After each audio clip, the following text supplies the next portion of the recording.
Everything around you feels off, not broken, not cursed, just shifting, and deep down, you know God is changing your season. When the familiar becomes uncomfortable and the comfort begins to dry up, it's not always the enemy attacking. It's often God moving, pruning, and preparing you for what eyes have not seen and ears have not heard. 1 Corinthians 2 verse 9. One of the first signs your season is shifting is divine discontent. Not with God, but with where you are. What once satisfied you no longer feeds you. The circle you once laughed at now drains you, and the desires that used to thrill your flesh now feel hollow. Because God is stripping away anything that can't go with you into what's next.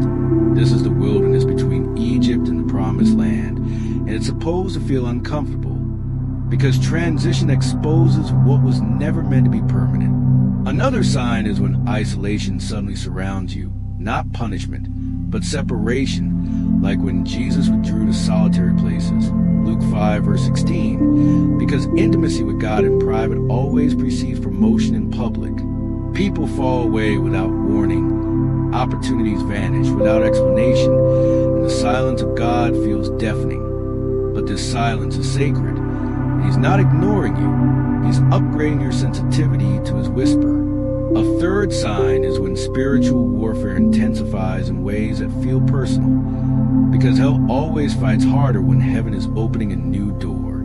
Attacks on your mind, distractions from your assignment, and sudden temptations are not random. They're a last-ditch effort to keep you anchored to an expired season. And yet, in the middle of it all, God keeps sending confirmation.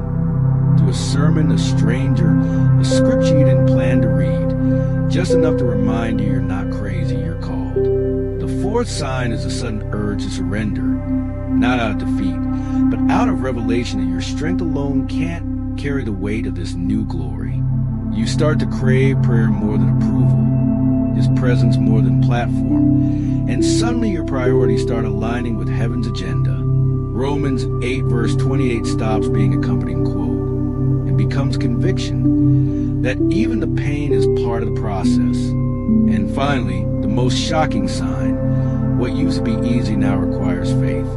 Doors that once opened naturally now stay shut until you pray. What used to flow now requires strategy, discernment, and obedience. This is not punishment, it's preparation. God is breaking your dependency on systems so you can depend on His Spirit. He's pulling you out of autopilot and into alignment. So if you feel like everything's being shaken, don't run, rejoice. Because Hebrews 12 verse 27 says that only what cannot be shaken will remain. God is not abandoning you, He's transitioning you. And your willingness to obey in the dark will determine how you shine in the light. Don't waste your waiting. Don't mislabel your warfare. This is not the end. It's the edge of something eternal.